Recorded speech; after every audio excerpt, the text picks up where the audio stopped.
Did you know you can mix and configure your voices the way you want in your Yamaha SX series? What do I mean by that? I know that on the keyboard we have octave left and right over here. We have this octave here. Look at this extreme right.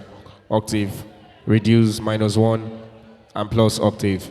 But on your keyboard, you can actually do a lot of things. You can now this octave controls the general keyboard. This octave is for everything. Now there's a setup that you can use to reduce the octave of the different parts. The left, the right one, the right two, and the right three. So there are setups for you to reduce those octave individually. All right. So, but this octave I showed you here on the keyboard is actually a general octave that controls everything entirely. It's the octave that controls the entire keyboard. So if you reduce the octave here, everything, the entire octave will be reduced. The 61 keys will drop by octave minus. And then if you increase plus, the 61 keys will drop, will accelerate by plus. So this is what I mean. All right. So let's go higher. So the octave, everything is going high. All right. But you can actually, we can see it on the screen. Now let me show you how to reduce this and increase the different parts of octave on your keyboard. It's really important. Sometimes you might want your the voice on your right two to have a high octave. For instance, let me show you what I mean. When you go to synth, there is a voice called Dancy Hook. Look at Dancy Hook. All right. This is what Dancy Hook sounds like. All right. So if you want Dancy Hook to be increased, you do this. When you touch the general octave, it will affect everything on the keyboard. All right. So how do you now increase just the voice on right two without affecting? How do you now increase the octave for the voice on right two without allowing it to affect the voice on right one? I'll teach you. Now follow me, let's go. Meanwhile, if you've not subscribed to this channel, please subscribe to this channel, as this channel is committed to revealing tutorials that will help you on music production on your Yamaha SX series and PSR series. All right, so let's go now. Now there's something called voice part here. Look at this. We touch voice part. It's way simple. Now on this voice part, you can see mono. Look at this. There is mono. So let me zoom in a bit so that let's go there. Beautiful. Exactly. Now look at that. I don't know if you've ever seen this on your keyboard before. If you have, I'm going to teach you how to work on these things. Now look at this.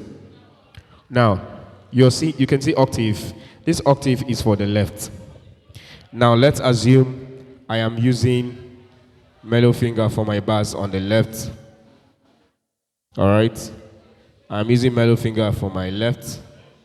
Now look at this. Let me increase the volume. So this interface has a lot of things. It has master volume. It has where you can pan to the left. You can also pan the other one to the right. Panning actually means making it to sound more on the left. But if you totally pan it to the left, it means it's going to be sounding only on the left. But if you totally pan it to the right, it means it's going to be sounding totally on the right. But if it is centralized, it therefore means the left and right will be coming out, accurately. None will be higher than any. All right. So if one is listening to your music on the speaker or with an earpiece, no part will be louder than the other. The left and right will actually be centralized, so they'll be sounding equally. Now look at this now. So this is the octave for the left.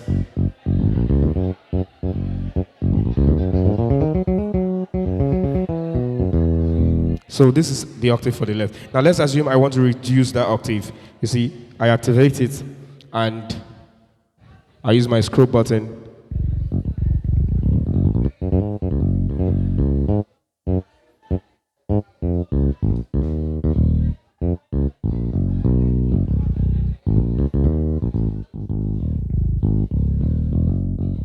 So that is the octave. Now, let me increase that octave to be +1. Sorry about that. So the octave was actually on -2. So let's take it to +1 now. Exactly. So look at this. Sorry, we've changed our voice. So this is it now. This is the octave. Now let's take it back to +1. This is how it's going to sound.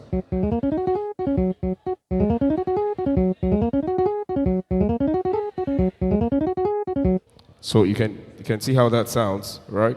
Look at this.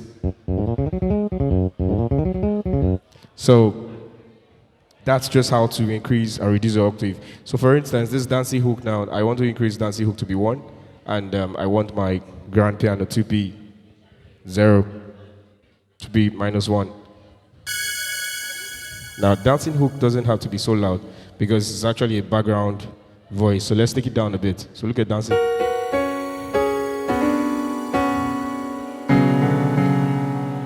So this is what dancing hook sounds like.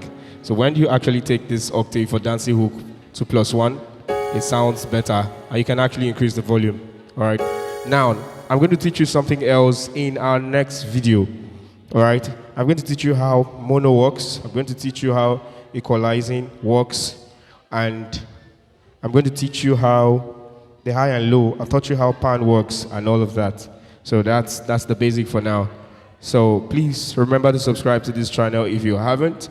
Click the notification bell so that you can be notified when the next video drops. Thank you so much and have a lovely day.